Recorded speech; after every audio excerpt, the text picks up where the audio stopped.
Salve, salve nação santista, torcedores da Vila Belmiro, bom dia, boa noite, boa tarde para quem estiver ouvindo, para quem não estiver acompanhando ao vivo, para quem estiver ouvindo podcast gravado. Bom, chegamos para o Show na Vila, eu sou o Renato Ribeiro, comigo Felipe Noronha. Boa noite, Noronha. Fala, Renato, tudo bom, velho? Boa noite. Um dia meio cheio de polêmicas, né? Acho que a gente vai longe aqui nesse programa hoje. Pois é. Vamos começar por quase um editorial, né? Um editorial pessoal aí que... desde que a gente começou aqui, que a gente acha meio similar e tal, e esse tipo de inventou de fazer um podcast, nós dois vamos no projeto ESPN seu, o Noronha e o Vincent. E durante essa semana ficou decidido da ESPN que eu não faria mais treino dentro e apenas telespectadores concordar com o canal. O Noronha é uma das conversas que nós tivemos o podcast, colocando ideias, inclusive da minha saída ao lado do ESPNC, eu já estava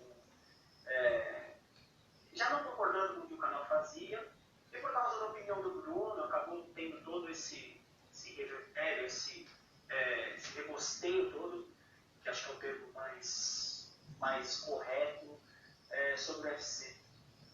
Eu queria falar um pouquinho sobre, e assim, eu vou até tirar o Noronha um pouco desse circuito, porque o Noronha ainda é blogueiro do UFC, e é uma opinião minha, pessoal, que não envolve o Noronha. Continuo achando a entrevista uma bizarrice. Você não pode dar voz para um cara que ainda não se definiu se ele é condenado ou não por assassinato, porque no final das contas o júri popular condenou por assassinato, 22 anos de prisão, ele está sob liberdade por uma situação judicial de não julgamento de recurso, e há outras 30 mil pessoas mais nessa situação. E do que muito se defendeu aí pelo outro lado, de mostrar os dois lados de uma história, né?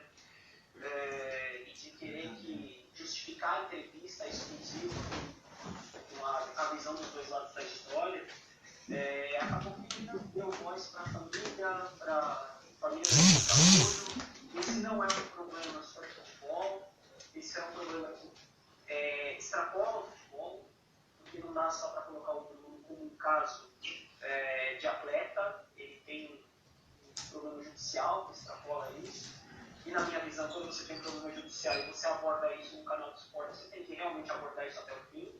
Então não é só dar voz para o cara dar uma exclusiva, e a minha crítica é a exclusiva, a participação na coletiva, e tudo que aconteceu de assessor barra pergunta, eu não acho nenhum absurdo, mas eu acho a exclusiva um tremendo absurdo. E por aí vai, cara. Não é um caso só de futebol, não é um problema só do gol, é um problema da sociedade, não é um problema só do canal de esportes e que vai tratar só a parte esportiva daquilo, não. A partir do momento que você coloca o cara para falar, eu acho que você tem que extrapolar o esporte. A discussão sobre esse feminicídio, que foi uma outra justificativa, foi feita por homens, quer dizer, tem pessoas do canal que têm opiniões maravilhosas sobre, a Gabriela Moreira, a Marcela Rafael. Então, assim, você podia ter colocado tanta discussão sem dar voz pro cara. E eu, no texto, eu coloco que aquilo é realmente um caça-cliqueiro, é a minha opinião. Eu acho que a entrevista do Bruno foi simplesmente para buscar audiência. E ao contrário de outras situações no UFC, que já ocorreram, de ameaças de agressão e coisas do gênero, até que a minha situação foi resolvida bem rápido. Né?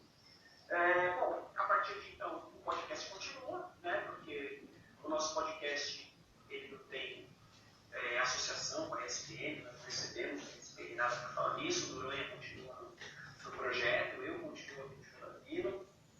Isso não vou utilizar esse espaço para dar tiro na ESPN. Todas as opiniões que eu tenho sobre o canal e todas as minhas ponderações eu faço diariamente, como telespectador, como qualquer pessoa. E por aí vai, cara. E a vida vai seguir. Eu tenho que agradecer muita gente que acha que depois eu posso fazer isso com calma, mas assim, de quinta, sexta pra cá, cara, as manifestações foram muito legais, assim, de gente que eu não sei quem é, de gente que eu conheço, de amigos, de gente que lia, de gente que ficou sabendo da história. E eu fiquei muito muito feliz e muito tranquilo, porque eu acho que, continuo achando que eu estou do lado certo da história. É a minha opinião, é o lado que eu acho certo, é o lado que eu vou defender, e se eu tiver que perder 150 blogs, ESPN, Sport TV, Fox, qualquer coisa para defender algo do tipo, eu vou continuar defendendo, porque é o que eu acho correto. E é isso, cara. Agradeço muito aos convites que vamos escrever por aí, que aconteceram, mas vamos focar aqui no jogo da Vila, vamos bater papo sobre o Santos, vamos continuar conversando numa boa, sem restrições aqui sobre o que a gente acha do clube. E a vida vai seguir, cara. A vida vai seguir. A gente tem muito trabalho por aí, mas biografias a gente tem uma só. Né? E se eu me privasse de dar aquela opinião ou retirasse aquela opinião para manter o blog na ESPN, eu sinceramente ia estar colocando uma música na minha biografia que eu nem queria. Okay? Então acho justo compartilhar isso, falar lá, né? Muitos amigos que pelo menos eu fiz deve ser, uma galera muito bacana, e muita gente vai agradecer de lá, e a Vim, por exemplo, um cara sensacional, um cara que foi teve do lado, muita gente, cara, muita gente. Não vou nominar todo mundo porque é muito injusto. Mas vida segue, paga segue e trabalho do meu lado, mas eu declaro só o apoio, deixando claro que se eu puder fazer algo, se você pedir para eu fazer algo, se você comentar algo, além de vamos continuar com o show da Vila, eu tô do seu lado. Eu cheguei a escrever um pouco sobre o Bruno lá no blog e a opinião é praticamente a mesma. A gente pode ter falado de maneiras diferentes, mas no fim, se a gente pensar, a gente pensa a mesma coisa sobre todas as escolhas feitas, não só pela mídia, mas pelo clube envolvido, boa. Enfim, é isso, cara. Eu estou muito do seu lado nessa, como você disse, está do lado certo. Eu falei isso para quem perguntou sobre a situação. Se existia um lado certo, eu falei, existe, e nesse caso é o dele, sem dúvida. Enfim, vai de você, cara. Vamos falar aí do ponto do Santos. Fantástico, cara. Isso é fantástico. Aí o lance da cidade, discussão, né? Então, tutorial, não mas enfim, paga que ganha jogo, toma o jogo, eu vi o jogo. Bom, vamos lá. Pontos. E o Santos jogou durante os primeiros minutos da final. Teve mais chance para ataque, saiu os outros 20 minutos de jogo, mas o Santos simplesmente apagou. Que nem pelo menos no primeiro tempo. O time achou que era uma boa, tivesse mais a bola. Mas o Santos consagrou o Vladimir. O Prass tinha feito 2 ou 3 na primeira parte, os 35 primeiros minutos que eu falei, e depois o Vladimir se consagrou, fez defesas maravilhosas. Aí o que acontece? O Footstats fez um levantamento de que o Santos, entre os 4 grandes, é o terceiro a simplesmente parar de chutar o gol depois que faz 1-0. Assim, explicando melhor, o Santos faz um gol, ele simplesmente não consegue chutar mais, o time recua e não ataca mais, aceitando o jogo do adversário. Foi o que aconteceu ontem. O Palmeiras, a partir do gol do Ricardo Oliveira, que foi exatamente aos 35 minutos do segundo tempo, teve 15 minutos, os 10 mais os acréscimos, em que só deu ele, dominou o jogo, o Santos recuou. O que aconteceu? O Eduardo Batista leu bem o jogo, botou o Roger Guedes para jogar nas costas do Zeca e ali saíram os 2 gols. O Santos não teve resposta ao Palmeiras nos minutos finais.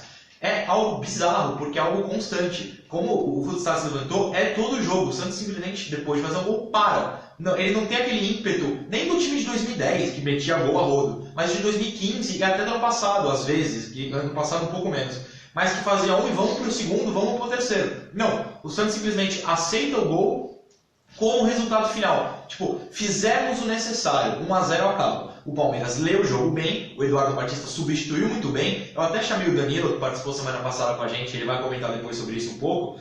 E eu acho que ele vai concordar que o Eduardo ganhou o jogo lendo bem as opções do Dorival. Se a gente lembrar, o Dorival, antes mesmo do Rodrigão entrar, o Rodrigão estava parado para entrar com a placa levantada no segundo em que o Palmeiras empata. O Dorival segura o Rodrigão. Eu não sei o que o Dorival queria fazer ao colocar mais um atacante que o time ganha de 1-0. Porque não era puxar contra-ataque como o time estava propondo, porque o Rodrigão obviamente não é um cara veloz. E também ia ter que sair ou o Ricardo Oliveira ou alguém no meio para ele entrar. E quem ia levar a bola? Quem ia fazer o Rodrigão ser útil dentro do campo? Isso eu não entendi.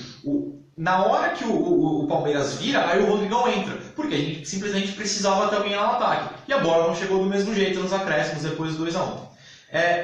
Eu vi muita gente falando que a atuação do Santos foi muito boa. E eu quero falar que foi durante esses 70 minutos. Só que 20 minutos de apagão e 10 minutos em que você toma o gol e toma a virada logo em seguida, apagam uma atuação boa. Então, um time, eu julgo uma atuação digna, uma atuação de qualidade, quando você é constante o tempo inteiro e não tem uma situação em que você simplesmente entrega o jogo como foi ontem. Então, no primeiro tempo, a gente só pode elogiar o Vladimir, porque foi quem segurou na hora que o bicho pegou. Porque quando o jogo estava tranquilo, o Palmeiras aceitando o que o Santos queria, todo mundo fez o máximo, não foi nenhuma atuação maravilhosa. Agora, podemos falar quem foi o pior em campo assim fácil, que foi novamente o Vitor Bueno. Não só pelo gol perdido. Aliás, eu vi o jogo com um amigo lá na Vila e ele ficou falando, se o Santos perder esse jogo, o Bueno vai ter que sair do time titular, independentemente de como ele for. Por causa do gol perdido em cima da linha, que foi uma das coisas mais ridículas. Foi pior do que o Nilson. O Nilson pelo menos acertou a bola, não pisou com o calcanhar em cima da bola, caiu para frente e a bola foi para trás. Nem a física consegue explicar o que o Bueno fez. O Bueno, depois desse lance, ele se abalou, os companheiros mal tocaram para ele e ele não produziu um lance sequer decente. Ele não chutou ao gol, ele não deu passe, ele não deu cruzamento, ele não marcou, ele não fez nada. Eu acho que esse foi o fim da linha do Bueno como titular. Não que o Vladimir Hernandes tenha entrado e feito algo muito útil também, não fez. Mas com o resto do time mal, ele não tem muita culpa, é o menos entrosado de todos. Outro cara que me decepcionou bastante ontem foi o Bruno Henrique. Não só pela besteira no gol de empate, que ele simplesmente esquece que está no campo de defesa, não olha se está cercado, espera a bolinha no pé, rouba a bola dele e faz um gol, como ele também produziu de forma errada pelo terceiro jogo seguido. Ele cria jogada no ataque, ele vai para cima, ele dribla 1, dribla 2, dribla 3, tabela, ou e na hora de chutar, ou de dar o passe final, ele faz uma besteira homérica. É impressionante como ele chuta mal pro gol, é impressionante como ele erra o último passe. Enfim, é difícil achar algo para elogiar aqui, além da atuação do Vladimir nos 10 minutos finais do primeiro tempo. De resto, coletivamente o time funcionou razoavelmente bem e quando todo mundo piorou o nível, foi um desastre. Como você disse, você viu menos o jogo, eu acho que se você me ligasse assim que acabou o jogo e perguntasse aí como foi, eu ia falar simplesmente, foi um desastre. É isso. Cara, eu sei que... Sim, deixa eu te fazer uma pergunta.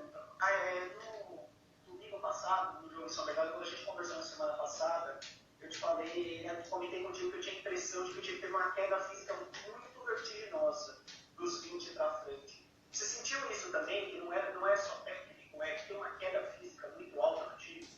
Senti, não tenha dúvida. O time, a não ser que seja uma opção do Dorival, que o time recue, o que eu acho muito estranho, até por não ser muito estilo do Dorival, o time então só pode ter sentido o físico, porque o time para de jogar, o time para de correr. O Lucas Lima começa qualquer ideia, que eu repito sempre aqui, ele se coloca entre os atacantes e não busca o jogo. Teve um lance que a torcida se revoltou e infelizmente a TV não consegue pegar, que a bola estava na lateral esquerda defensiva com o Zeca estava cercado por 2 caras e saiu dos 2.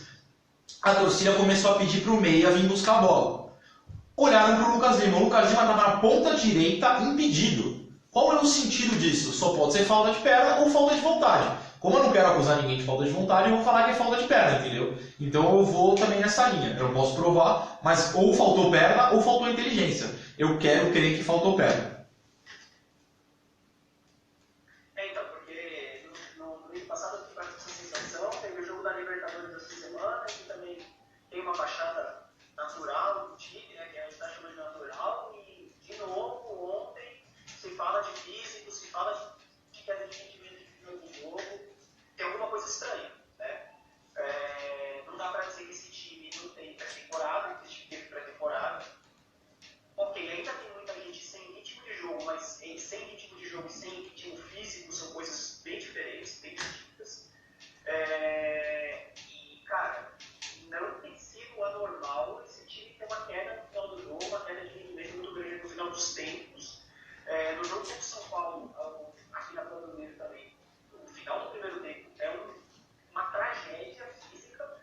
E assim, que não dá para dizer que o time está correndo errado, porque a estrutura do time está mantida. Entraram 3 caras, esse time, assim, a estrutura é a mesma do ano passado. Com o Renato jogando, com o Maia jogando, com o Lucas jogando, com o Vitor Ferraz jogando, com o Zeca jogando também, porque o time estava no time, esse time tinha que correr sério. Então, correr errado é um negócio que esse time não está fazendo, ou não deveria estar fazendo.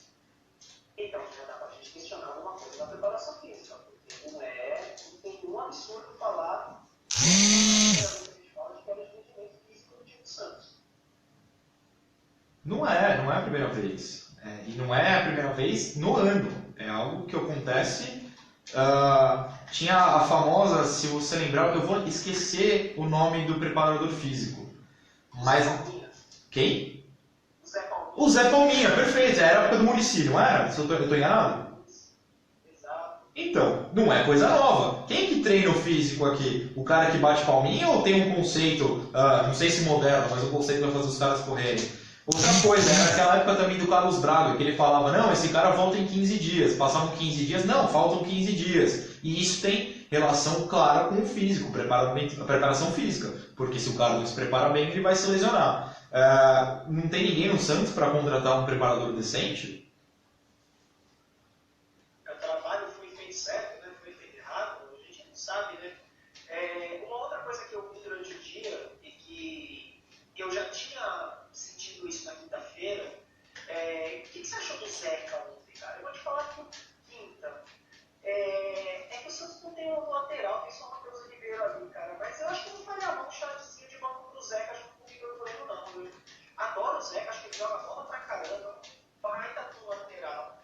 Assim, tem todos os recursos para ser um lateral esquerdo, mas na quinta-feira ele incomodou um pouco. Ontem também teve isso ou na derrota potencialista no clube? Não, eu pensei até que você ia puxar o assunto Zeca um pouco mais tarde, porque esse assunto, se você não me segurar aqui, eu vou longe. O Zeca, tirando o Bueno, que foi o pior em campo, como eu disse, eu até não comentei na hora, porque é isso, o Zeca foi a pior atuação dele com a camisa do Santos. O Zeca, eu acho que o Bueno foi ainda pior, foi um negócio meio bizarro.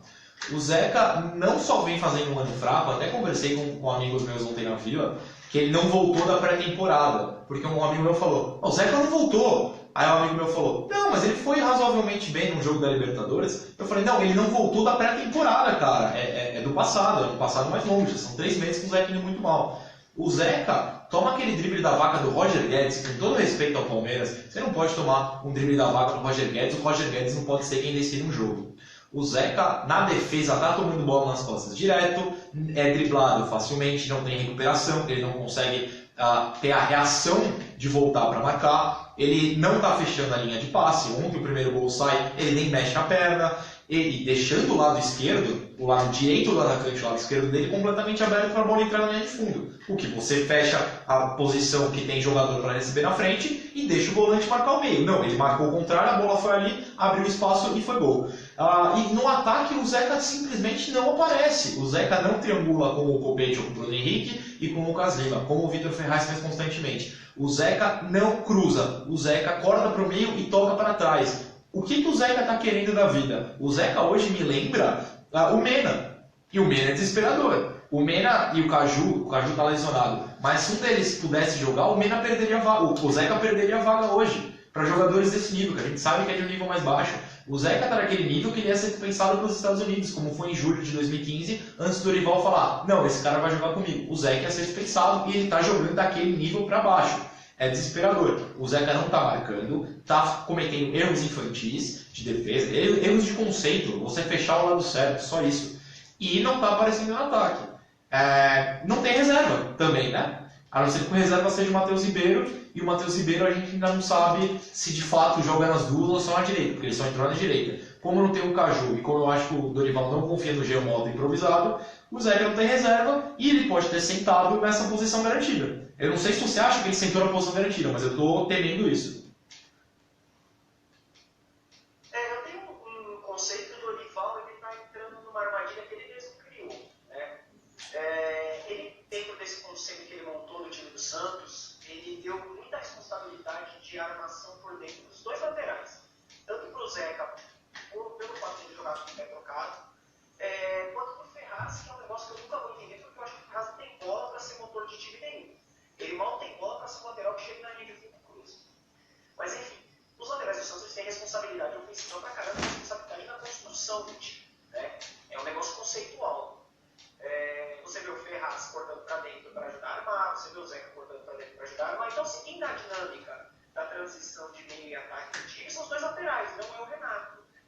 também pode não ter mais perna após da idade, mas ele é o cara que, em tese, deveria fazer. São os caras mais qualificados para isso, um carregando bola, outro passando bola. Mas enfim, o Dorival conceituou o time dele, que os dois laterais vão cortar para dentro, aquele negócio do Bayern do Guardiola, o Vitor Lang que cortava para dentro, acabava com o time, enfim, é o conceito do Guardiola, que o Dorival utilizou aqui. E eu acho que ele está caindo numa armadilha muito perigosa, que é a de ter toda essa responsabilidade de transição no pé de um lateral, que é tecnicamente uma atrocidade. Eu nunca vou admitir o Vitor Ferraz, o titular do Santos, quanto mais responsável por ser o motor do time, né? E o Zeca numa fase pós-Olimpíada, ele deve ter uns 6 ou 7 jogos bons. Porque não é o primeiro jogo que a gente fala, por exemplo, da diagonal defensiva do Zeca. Vamos lembrar o gol do São Paulo na Vila? O primeiro gol, o pênalti que ele faz? Uma bola que tem cruzada lá do lado do Ferraz, o Ferraz deixa cruzar e o Zeca está atrasado, o Zeca faz um pênalti. O lance do Sport Cristal do Kleber, só acho que no jogo do Sport Cristal que a gente comentou, que o Kleber tenta subir de cabeça e o cara cabeceia, e era a bola do Zeca, que a gente comentou. Então, assim, não é a primeira semana que a gente fala do Zeca mal posicionado defensivamente, não é a primeira semana que a gente fala do time ter dificuldade de transição. Então, assim, é uma armadilha muito esquisita que parece que o Dorival está caindo no próprio conceito dele. Eu não sei se o Dorival não tem tempo de rever isso, por jogar domingo, quarta, pô, é difícil, você não treina, você tem semana cheia. Para você mudar o conceito do time não é fácil. Mas é um negócio que você pensar, cara. A gente tem laterais que eles podem ser tão responsáveis assim pela transição e pela construção do time, que eles têm tanta responsabilidade de não só de abrir o campo, de dar espaço para os meias e para os pontos jogarem, mas têm tanta responsabilidade de construção, assim, eles virem um momento para fazer isso. Eu não sei o que você acha, assim, é uma discussão conceitual que eu tive já há umas 2 semanas atrás no Twitter, no outro do lado, e que eu tô achando uma armadilha do próprio esquema. Não sei o que você pensa disso.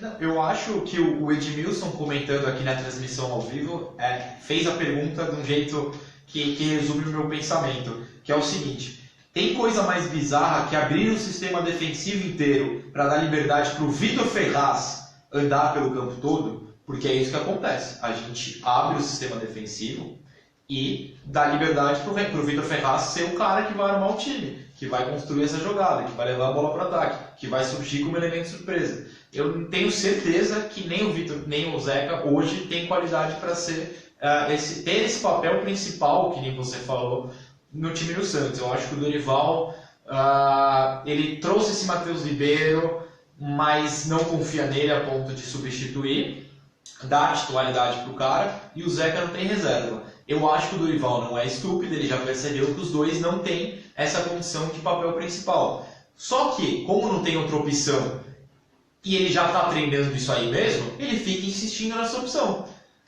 O problema é, a hora que der errado num jogo que realmente importa, porque a gente está chateado de perder um clássico, mas vamos ser sinceros, dane-se, acontece, perder clássico no primeiro fase paulista não é a coisa mais importante do mundo. Quem se estressa é quem não gosta de ser zoado pelo palmeirense, depois a gente consegue botar a cabeça no travesseiro tranquilamente. Agora, se for uma quarta de final de Libertadores contra o Lanús e ser eliminado contra um time que a gente sabe que é superior, só porque os laterais tiveram um papel principal no mata-mata e obviamente eles não têm capacidade disso, aí é uma falha do técnico de não conseguir criar uma opção. Então eu acho que é isso. Eles não têm condição, mas o Dorival não só não enxerga uma outra opção, como ele gosta dessa, ele só, como não tem pessoas mais capacitadas para isso, ele vai insistir nessa ideia. Porque agora você abrir a defesa e botar com todas as ressalvas que as pessoas têm contra o Daniel Alves, entendeu? O Alves é o senhor lateral direito. Ele é o senhor jogador de bola, começa por aí, entendeu? Um bom lateral direito, quase ótimo lateral direito. Nos tempos atuais, é diferente você abrir time para botar Felipe Lan, Daniel Alves para ajudar na construção do jogo, e ter 2 volantes ainda assim que funcionem como um motor. Assim, o Maia é um cara que tem voltado a jogar tênis. Ele não tirou o pé e ele começou a acertar o que ele precisava. O Renato é um cara que não tem perna nos cabelos. O lateral de fato do Santos, hoje, pelo menos defensivamente, é o Renato. O Renato é um cara que passa o jogo cobrindo o Vitor Bueno, cobrindo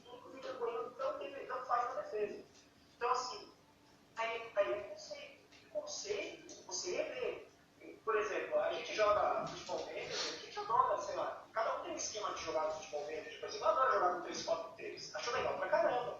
Tem time que você cai, quando você não contratar caras que você consegue fazer aquela função dela, você não consegue fazer isso, se adapta ao esquema. Então, assim, eu jogaria na Várzea, meu time na Várzea jogaria no 4-3-3 pra frente, a gente não tem atacante de lado, então, assim, você vai adaptando o seu time ao que você tem. E aí eu acho que é a armadilha do Dorival. O Dorival, às vezes dá a impressão de que entrou tanto na cabeça dele, de que ele foi o único cara que trouxe de fora algum conceito diferente, o que de fato é, ele e o Tite foram os caras que quando voltaram lá dos seminários e cursos na Europa, foram caras que tiveram conceitos diferentes. E ele não quer dar o braço a torcer, é isso. Ele está preso no próprio conceito dele. Então, assim, ele não acha a solução dentro do próprio conceito dele. Ele não tem solução no time para esse conceito, porque se ele tira o Zeca do time, por exemplo, e bota o Jean Mota marca pior que o Zeca, aqui em São Bernardo, o Jean Mota, meu Deus, nos acuda na lateral esquerda, porque toda bola que passava cruzada do Matheus pro lado dele, ele estava na linha do meio campo, porque ele não tem a menor noção do que ele está fazendo na lateral esquerda. Se você bota o Caju não tem bola para isso. E do outro lado, a Ferraz. Isso me lembra. Ele jogador de estatística. Sabe o que isso me lembra? Me lembra o Luis van Gaal, tanto na época do Barcelona, do Manchester, na seleção holandesa, que todo mundo falava que o Van Gaal ele nunca se adaptava ao que ele tinha em mão. Ele precisava contratar um monte de jogador para poder jogar do jeito que ele gosta, que ele não aceita jogadores que não joguem do estilo dele. Tanto que por isso que deu um monte de brasileiro errado lá. Não errado, mas que não se deu bem com ele. O próprio Giovani, que reclamou muito dele, o Rivaldo. É um cara que ele não aceita se adaptar a outras ideias ou ao que ele tem em mãos. Ele precisa que os outros se adaptem a ele. O Dorival também parecendo isso. Ele quer jogar desse conceito que ele gosta e os jogadores são obrigados a aprender. E ele não está sabendo variar isso. Eu não sei se você concorda, mas me parece isso, que ele não vai aceitar mesmo. Não só porque entrou na cabeça, mas porque ele acha que não há outra solução. O cara ficou com um conceito de jogo e ele vai desistir daquele conceito. É muito maluco isso, né? Porque aquela história que a gente conversou semana passada, a gente só deve opinar dentro de produtos. A gente não acompanha treino, a gente não sabe o que o Dorival faz os treinamentos, tem tempo também para treinar esse tipo de coisa. Mas o time não produz. É um desperdício o Vitor Ferraz armar um time. É um desperdício de tempo. Porque não é que o Vitor Ferraz tem potencial para fazer isso. Não, ele não tem potencial para fazer isso. Ele não consegue sequer fazer a função de lateral. Quanto mais ser o responsável por fazer a transição. Porque, beleza, quem arma o time de fato é o Lucas Lima, ok, normal. É o cara que é o responsável, que tem o passe vertical, que vem buscar a bola e tenta sempre o passe vertical. Mas quem faz a transição, defesa, ataque, defesa, pé do Lucas Lima, é o Vitor Ferraz. E o Vitor Ferraz fazendo essa transição é um absurdo, é perder tempo. Então, assim, é conceitual. Talvez precisa tomar uma pancada, o Dorival vai ver isso, não sei nem se ele vai ver. Porque ele realmente é um cara que tem sido avaliado como um cara que trouxe algo diferente. E às vezes o cara gosta disso, mexe no ego, né? Você ser o diferentão dos técnicos, você ter conceito dos técnicos. Então, não sei, cara, eu acho que a gente tá perdendo tempo. Assim, não é o que o Luigi comentou agora aqui, que agora é tempo de errar para corrigir, mas assim, essa transição do Ferraz é um negócio que para mim é incorrigível. Eu concordo com essa ideia de fato de que é a hora, o Paulista, o começo de Paulista, se bem que agora não é tão começo, faltam 3 rodadas, né? É hora de você inventar um pouco. O problema é que eu já não considero tão começo assim, porque a Libertadores já começou. E se a Libertadores começou, é bom você ter um plano definido, e opções para esse plano e saber o que fazer. Ok, tem um mês de pausa na Libertadores agora, mas dentro desse mês começa o mata-mata no Paulista se classificar. O Santos é terceiro, está atrás do Mirassol e da Ponte ainda. Se ganhasse ontem era líder. O Santos teve a rodada perfeita. Todo mundo perdeu em casa no grupo. O Audax tinha perdido, a Ponte tinha perdido por fraquíssimo time do Novo Horizontino. O Mirassol do nada perdeu por ridículo o time do Santo André. Era a chance do Santos ser líder. Não, ele resolveu fechar assim antes de todo mundo perder em casa. O Santos ele tem o tempo ainda para arrumar, mas ele está perdendo a cada jogo. Esse tempo está diminuindo. Os próximos adversários são fracos, era hora de testar, era hora de botar algumas reservas, e não, o Santos vai ter que jogar para conquistar uma vaga. Se tivesse ganhado o Palmeiras, poderia poupar a quarta-feira contra o São Bento. Poderia, se ganhasse o São Bento, poderia testar ainda contra o Santo André no fim de semana. E agora eu acho que não vai poder mais. Eu acho que o Dorival vai ter que jogar todo o jogo sério. Porque se ele ganha do São Bento, se ele ganha do Santo André, se consegue um bom resultado contra o Novo Horizontino, começa o mata-mata. Ele vai poupar no mata-mata? Não vai. O jogo na Colômbia é entre 2 jogos de mata-mata do Paulista. Eu não lembro se é ida e volta das quartas ou se é ida e volta das semifinais. Mas o time vai jogar um jogo de mata-mata, vai até a Colômbia pegar o Santa Fé e depois joga outro mata-mata. E aí? Acabou a hora dos testes. Acabou a hora dos testes, entendeu? Eu para fechar a parte do jogo, acho que a gente... se você lembrar de mais alguma coisa pra gente criticar, eu volto para isso. Mas a minha crítica final vai ao Dorival no sentido de que ele não achou uma solução para a zaga também. Não só o sistema defensivo completo, a dupla de zaga. Eu vejo um pouco a gente falando, mas se ele testou o Yuri, se ele testou o Kleber, se ele testou o Braz e se ele testou o Veríssimo, já que o Luiz Felipe e o Gustavo Henrique estão machucados, ele podia ter encontrado uma dupla fixa. E não foi assim. O David Braz estreou na Libertadores. Depois o Kleber perdeu a vaga para o jogo da Libertadores. E aí ele perdeu a vaga para o Veríssimo, que vinha mal antes. Ele está mostrando que, pelo menos naquela dupla, apesar do resto do time ser fixo, e a gente saber quem é o titular, a gente só não tem certeza ainda das pontas, mas que ele está trocando por mérito, na zaga não está rolando nem mérito, na zaga está uma bagunça. É mais uma bagunça que até que a gente no programa e todo mundo estava deixando passar e que veio agora na cabeça. Eu acho que está bagunçado até nisso. O Santos está tomando muito gol e o Dorival não está achando nem a dupla fixa. Imagina essa dupla fixa render bem, entendeu? Enfim, se lembrar de mais alguma coisa para falar do clássico, vamos embora. Mas essa era a crítica que eu lembrei que precisava fazer para finalizar. Eu não sei se eu vi pouco o jogo,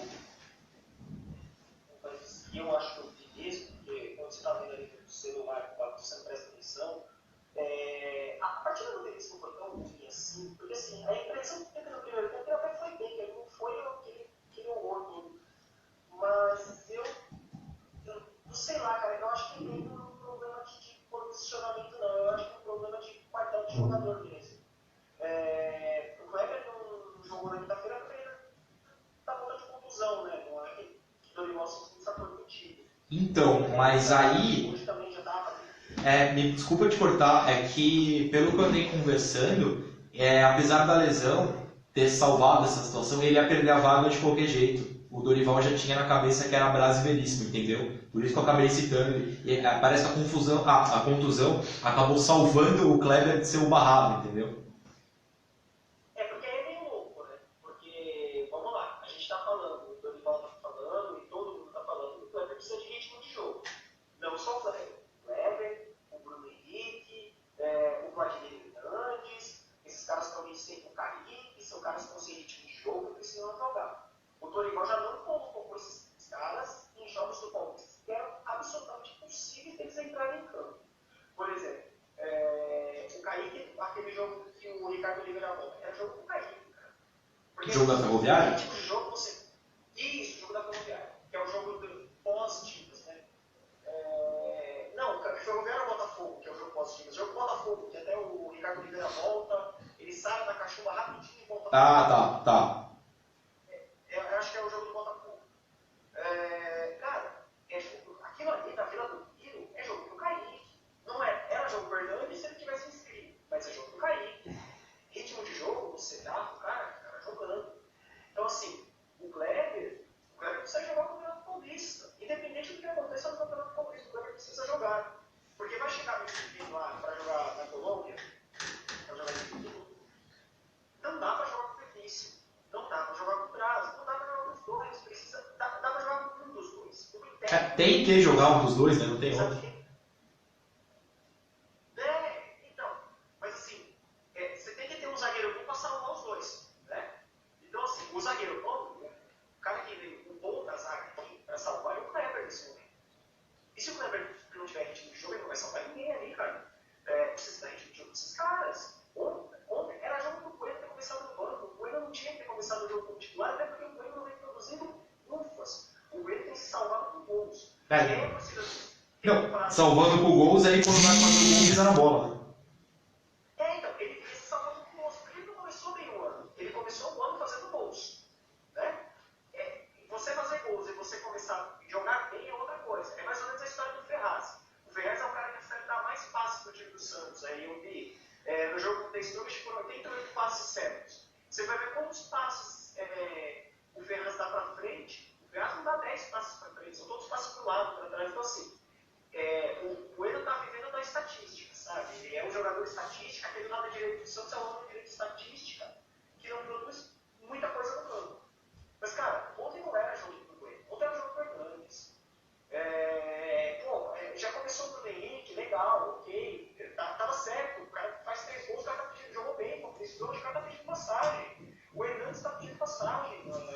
Eduardo Bueno.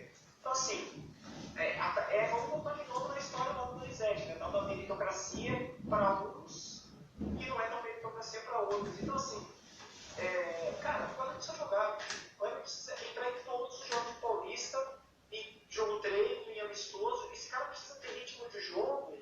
Até no, sei lá, acabou o jogo, bota ele no terrão da vila ali, pega na várzea pra jogar. Esse cara precisa ter ritmo de jogo. Porque ele é um pouco mais famoso dos outros zagueiros.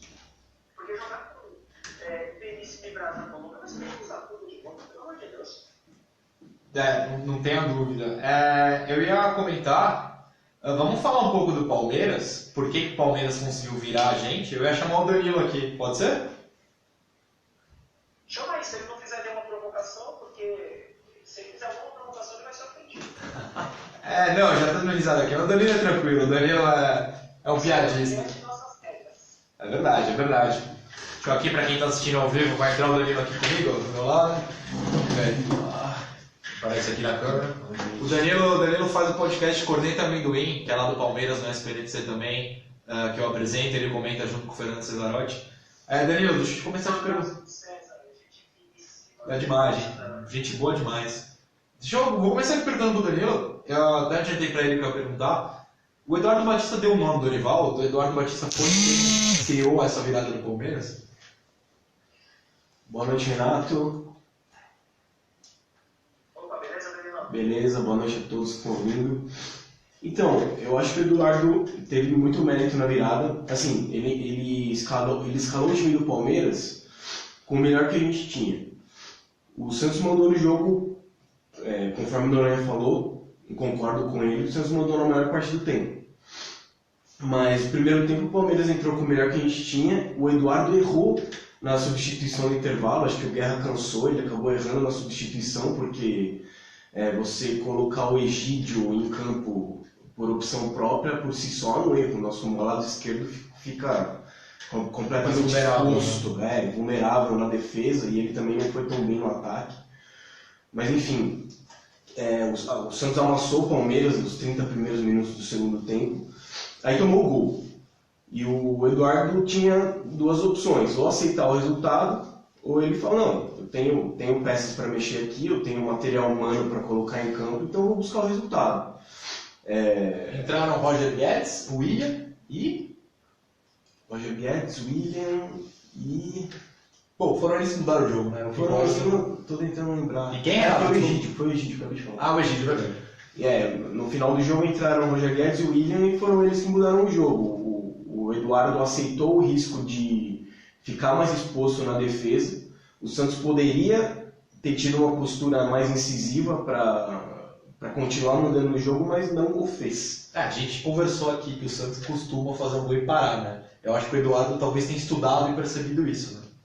Talvez tenha sido isso. O Palmeiras é cheio das análises de desempenho. Que bom, talvez algo que o time profissional tem que fazer. Talvez aquele dado que você citou dos 15 minutos depois de fazer um gol. Eles soubessem disso, não é verdade? Com certeza. Faz sentido.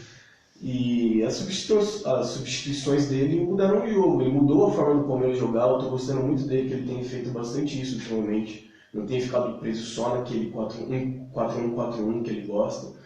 Quando a coisa aperta, ele muda, coloca dois atacantes, coloca dois caras mais de velocidade pelas pontas. Foi isso que ele fez. E foi muito feliz nas substituições. E, enfim, não tem como falar que a virada não tem o dedo dele, porque, sim, 80% da virada é culpa do Eduardo Batista. Alguma pergunta pra ele, velho? Não muito, cara. Até porque, como eu falei, eu não vi o jogo, então eu não consigo agregar muito na conversa. Agora, só uma coisa que me chama a atenção é que, os caras que mudaram o jogo foram o Roger Guedes e o William. E se você chega pra mim e fala no começo do ano, vem o Roger Guedes e vem o William, eu tô xingando todo mundo, porque eu acho os dois, assim, dois caras meia boca pra caramba, assim, né? Não dá pra... Olha esse Palmeiras tem elenco. Não dá pra dizer que, nossa, os caras que mudaram o jogo do lado do Palmeiras são, que jogadores. Não, são caras esforçados ali. O Roger Guedes, sei lá, tava numa máscara ferrada aí, mas o William é um cara esforçado, assim. Então, não dá pra dizer que, nossa, que coisa, né? Que jogadores maravilhosos que entraram. Talvez estejam em fases melhores que em fases melhores do que os Então, mas tem um problema. O Roger Guedes não tá em boa fase, né? Tanto que virou reserva. Ele era titular até pouco tempo. Se o Danilo quiser me corrigir depois, ele corrige. Mas o Roger Guedes era banco por falta de qualidade, sabe? Então, o Roger Guedes aconteceu o seguinte, ele era titular no começo do ano, foi mal nos 2, 3 primeiros jogos e pegou o banco do Keno e o Keno não saiu mais do time titular. Ele vem revisando posição com o Michel Bastos e tal, mas o titular não quer o Guedes. Só que a partir do momento que o Guedes virou banco, ele tem entrado nos jogos e sido importante, tem feito gols. Ontem ele resolveu o jogo, os 2 lances dos gols saíram do pé dele. Na Libertadores, o cruzamento para o Mina no gol aos 50 do segundo tempo foi do Roger Guedes. Então, assim, ele é um cara que, assim, a torcida do Palmeiras tem uma parcela que tem uma boa vontade enorme com ele, que nunca critica, não sei porquê. E tem a outra parcela, da qual eu faço parte, que é crítico do Roger Guedes. Eu não acho ele um jogador horroroso. Eu acho ele limitado. Eu acho que o que ele sabe fazer, ele faz bem. O que ele sabe fazer? Ganhar do Santos. Pode-se dizer que sim. O que ele sabe fazer? Jogada de linha de fundo, com dribles e tal, velocidade e aplicação tática na fase defensiva. Só. Ele não dá mais nenhuma outra opção. Outra coisa também, né? O cara chegou do Criciúma, jogando no Palmeiras, jogando bem, vamos falar a verdade, mascarou, né? O cara meteu a luz no cabelo, o cara começou a tentar jogada difícil, o cara meteu a perna, vamos combinar também, né? Porque ano passado a torcida do Palmeiras, mas chegou com um ano, de repente os caras queriam matar ele, porque toda jogada dele era jogada difícil. E é mais ou menos o processo do Vitor Bueno. Exatamente. O chazinho de banco do Roger Guedes fez muito bem para ele. E eu sinceramente espero que ele não seja mais titular nunca. Eu acho que ele é o típico jogador que pode mudar o jogo no segundo tempo. Exatamente. É o jogador de segundo tempo que ele tem que fazer o que ele tem feito mesmo. Entrar aí na etapa final e tentar fazer alguma coisa. Ô Renato, será que o Bueno não pode ser o nosso Guedes? Entrando no segundo tempo para mudar um jogo contra um lateral cansado ou algo do gênero? Mas eu acho que um chá no banco dele vai fazer bem, cara. Porque é o mesmo conceito. Ele só não meteu as luzes no cabelo. Mas assim, você vê a decisão do Bueno, é sempre a decisão mais difícil. Você tem a passagem ali do Ferraz, ele tenta a inversão de jogada. O tipo de finalização dele, você pode ver ontem ele já dava uma canelada na bola. Aquela bola, aquele gol que ele perdeu ontem, o Copete tinha dado uma canelada na bola e a bola tinha entrado. Por que ele perde o gol? Porque ele quis chapar a bola. Então, sabe? É o cara que quer. Ele está fazendo a jogada por replay. É que antigamente tinha muito isso, hoje não tem mais, né? O Ronaldo do Corinthians era o cara que fazia muito isso. A bola vinha alta e dava ponte para sair na capa do jornal. Era a defesa da capa do diário. E o Coelho está fazendo a jogada bonita, cara. Ele quer fazer a jogada a chapa, legal, sabe? Aquela coisa que ele sai bonito da foto. Então, pô, é o mesmo. Pra mim é a mesma lógica do Guedes, sabe? Foi difícil que eu acho que o Coelho tem mais bola que o Guedes, potencialmente. Mas, cara, 3 joguinhos pro cara que ele fica no banco, que ele tem uma sombra legal, ele volta a tomar a decisão mais fácil.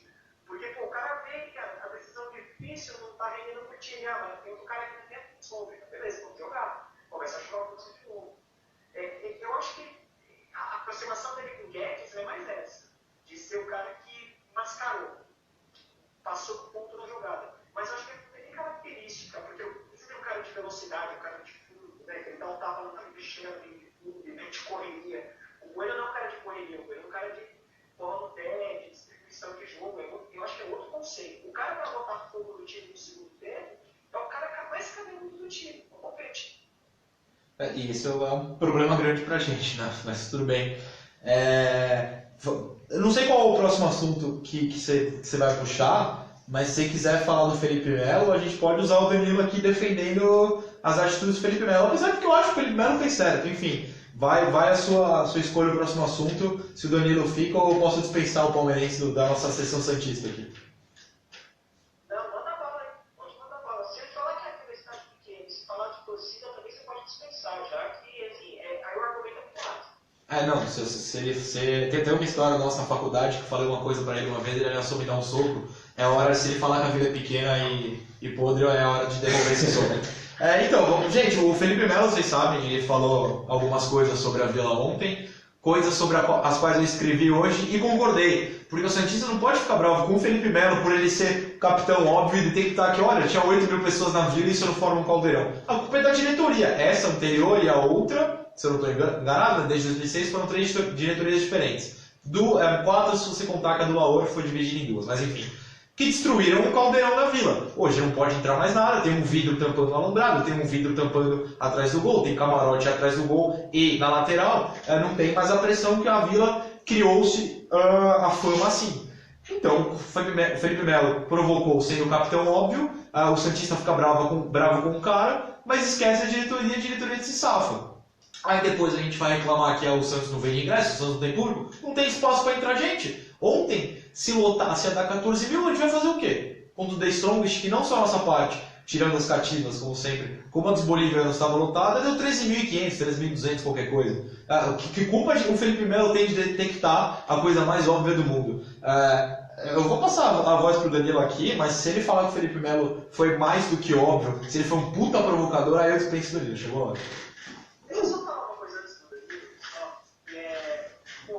eu achei sensacional a torcida do Santos gritar lá que o Felipe Melo afundou a seleção, mas falar de preço, o Felipe é um cara que jogou na Turquia, que os caras se pegam de tá no aquecimento, bicho, aí sabe? É meio que subestimar a inteligência do cara, né, bicho? O cara de pressão ali na Turquia, o cara tava passando qualquer coisa. Não, exatamente. Eu acho o seguinte, a torcida do Santos, exatamente como o Renato falou, cantou a musiquinha lá no intervalo e tal, encheu o saco do cara o jogo inteiro, ele não pode, depois que ganha o jogo, na vitória, comemorar com mais veemência, depois provocar e mostrar o sim. Eu acho que quem reclama disso merece entrevista plastificada de assessoria de imprensa. Eu achei, as dancinhas que ele fez, eu achei maravilhosas. Eu acho que é assim que você comemora um gol, é assim que você comemora uma vitória, é assim que ele foi no fim do jogo, pegou o símbolo do Palmeiras e falou aqui é Palmeiras, aqui é porco e sabe-se lá mais o quê. É assim que você comemora. Mas assim, a provocação que está causando raiva não é essa que é boa. É uma provocação um tanto quanto comum. Ou você achou ele genial? Não, eu achei ok, eu achei comum. Ele identificou um ponto fraco na torcida do Santos. Pegou nesse ponto fraco. Pegou você tá no ponto maladíssimo, fraco. eu não sei porquê. E acabou. Tipo, ganhei o jogo, tô aqui felizão, vou dar uma provocada e acabou. Não foi genial nem nada, mas foi legal, foi divertido, tá ligado? E eu acho que falta isso, né? Acho que a galera tá muito... Ele falou isso, futebol é isso, é Futebol, exatamente, tem que provocar mesmo, não tem essa.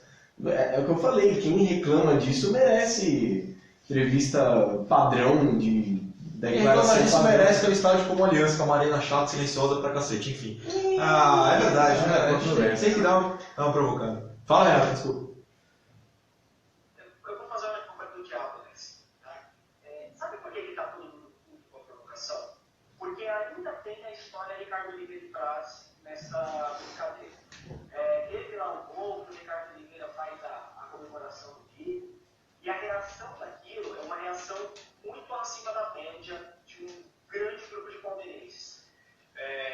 Você olhava no Twitter, tinha cara discutindo o caráter do Oliveira, tinha cara discutindo que o pastor não pode fazer isso. Então, assim, era uma reação muito exacerbada, né? Era uma reação muito pesada porque aconteceu. E a partir daquilo criou-se um negócio que é um torcedor de Twitter, que é uma das coisas mais cretinas que existe no mundo. Que é o cara que pede o senso, ele pede autocrítica e ele começa a tudo que é a camisa dele ter um julgamento diferente. Como é que você começa a detectar isso? Há poucas semanas atrás, quando o Vitor Hugo dava uma cotovelada no jogador do Corinthians, lá no Papo, acho que foi, né, Danilo? Foi. Então, quando o Vitor Hugo dá aquela cotovelada, a primeira coisa que os caras falam, não, aquilo é do jogo, aquilo não é do jogo. Aquilo o cara vai, olha, dá a cotovelada, tem que pegar 10 jogos de suspensão. Tanto que, desculpa, Renato, tanto que no dia seguinte o próprio Vitor Hugo reconheceu que ele errou e gravou um vídeo pedindo desculpas. Né? Vídeo meio de assessoria, né? Mas tudo bem. Sim, mas, pô, Pelo menos assumiu. pelo menos assumiu o erro.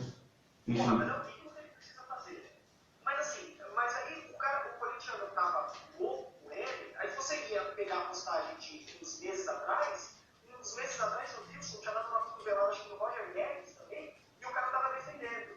E aí, você vê meses atrás palmeirenses reclamando da comemoração do Oliveira e agora defendendo atrás. E agora defendendo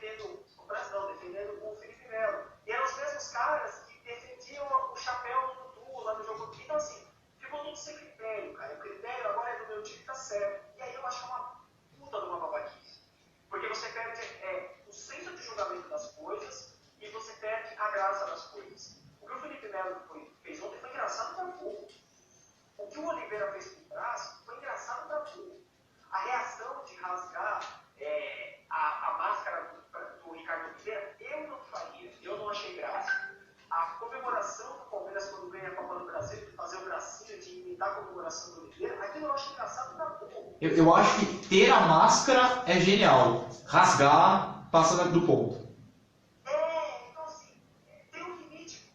A zoeira é legal, tal, mas ela tem um limite. Qual que é o limite? É você não começar a mexer no caráter do cara, sabe? O Felipe Melo não é um mau caráter que ele falou aqui. O Felipe Melo só reagiu a uma provocação. Só que o Felipe Melo tem que segurar o BO. O problema do Felipe Melo é que o Felipe Melo, até hoje, ele não segurou o BO. Né? De todas as provocações que ele fez. Então, assim, legal pra caramba ele fazer isso ontem. Se ele volta na Vila Belmiro, ele perde o jogo e a torcida azucrina do cara, ele tem que segurar o BO. E a torcida do Palmeiras, que hoje tá achando graça no BR, do Armerejo, a torcida também tem que segurar o BO, que vai ser aloprado.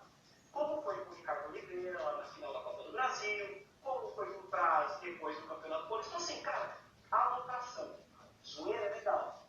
Você faz, você segura o BO depois. E assim tem que ser, cara.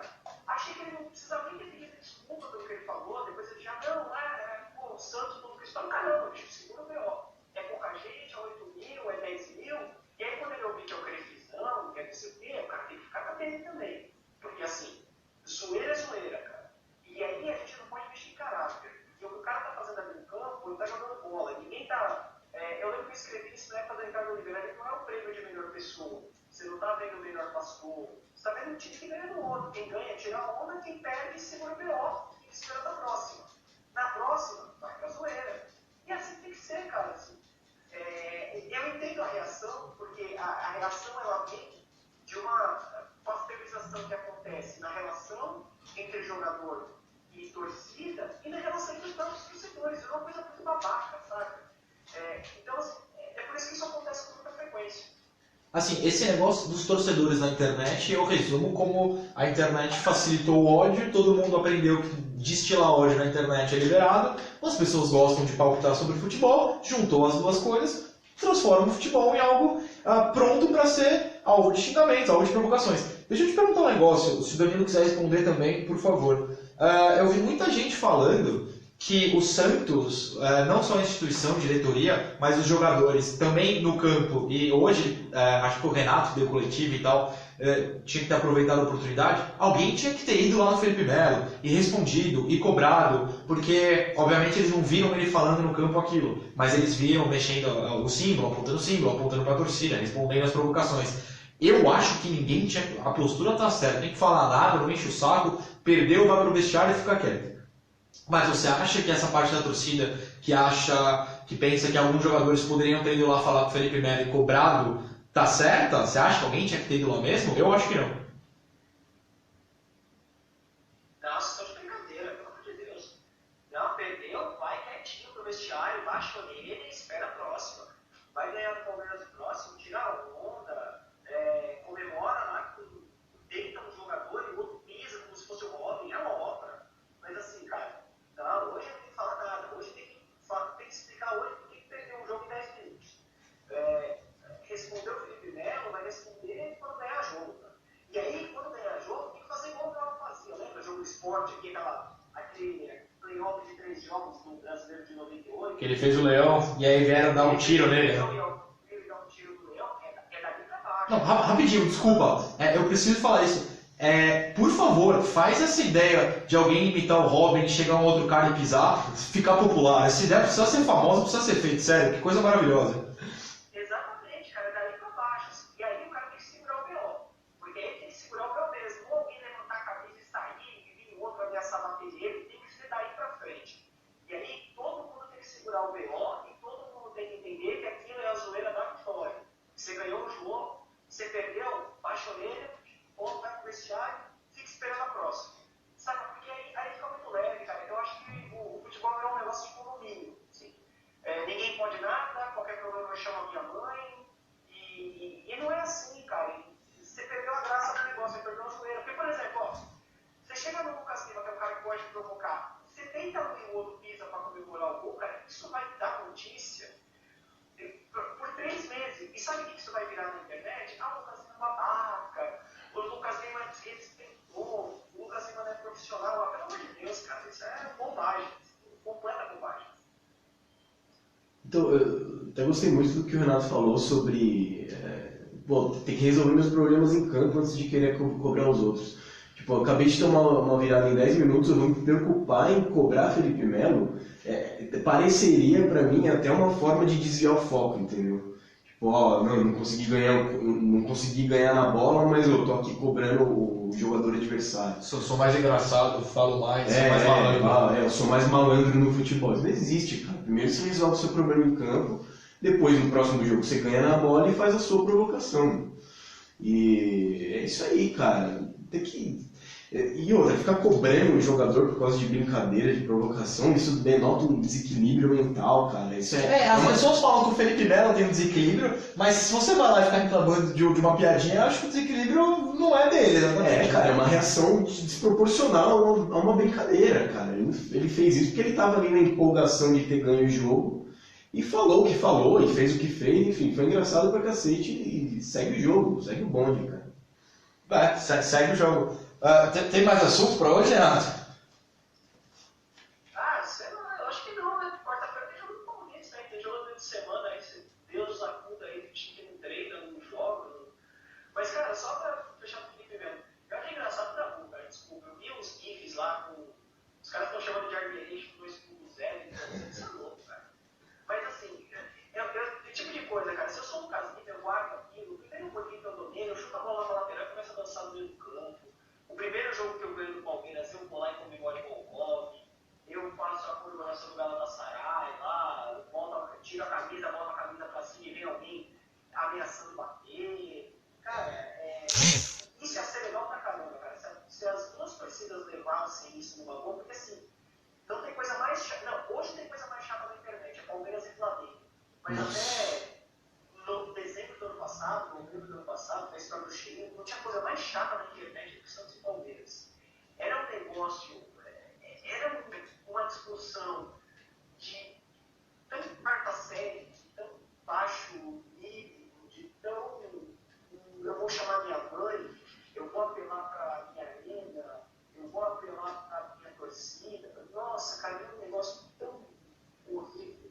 Graças a Deus veio o Flamengo para melhorar isso. Assim, jogos entre Santos e Palmeiras têm sido tensos, e essa definição é legal, porque eu acho que a rivalidade provavelmente mais pesada do estado, nesse momento, não é que tem mais tradição, mais história, mas assim, eu acho que a rivalidade mais pegada mesmo, e aqui os mandantes se impõem mais, tanto que deve ser a primeira vitória de um visitante em algum tempo, dá pra gente pesquisar isso depois. Desde 2011, a deles, né? A nossa, salvo engano, a última no Pacaembu, foi no Brasileiro de 2014. Aí foi pro Aliança e a gente não ganhou mais. Então, você pode ver, são quase 3 anos aí, 2 anos e meio, que só mandante se impõe. Então, assim, tem sido um clássico de alto nível de tensão e de alto nível de provocação, decisão de título, semifinal do Campeonato Paulista, pênalti, pô, assim, tem tudo pra ser legal. Até a torcida. Aí você chega na torcida, é um show de cada argumento idiota, cada argumento bosta, e não, porque eu tenho mais patrocínio, eu tenho 2 milhões de renda, não, teu jogador foi lá e putz, cara, sério, desnecessário, assim. Tinha tudo pra ser legal pra caramba, e tem tudo pra virar uma provocação legal do caramba, assim, cara. E se eu sou um eu vou botar a mensagem pro Lucas Lima, assim, começar a twittar, falar, próximo gol, pelo amor de Deus, comemora lá, por favor, porque é isso que vai ser o mais divertido do mundo. Enfim, eu amo provocações, desde que não tenha porrada e tal. Eu acho maravilhoso. Eu achei as dancinhas, como eu disse agora há pouco, elas produziram uns GIFs fantásticas e saudades do time de 2010 que faliu mesmo no primeiro gol. O Ricardo até tentou fazer uma dança ontem, mas não deu muito certo, tudo bem. Eu vou dar uma boa noite pro Danilo, vou aproveitar que a bateria do celular está acabando e vou dar uma boa noite também.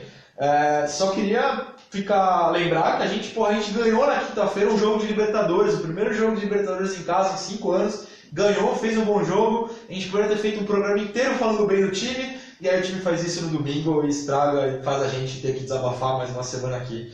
Enfim, valeu Danilo, boa noite pra você, e uma boa noite pra todo mundo que tá assistindo ao vivo e pro Renato também. Boa noite, Noronha, boa noite, Renato, boa noite para todos os ouvintes. Desejo melhores notícias na próxima semana. Valeu, obrigado. Valeu, Renato. Aquele abraço, meu velho. Aquele abraço, estamos aí no podcast. Amanhã você publica aí o podcast por aí, porque agora você é a nossa isso aí.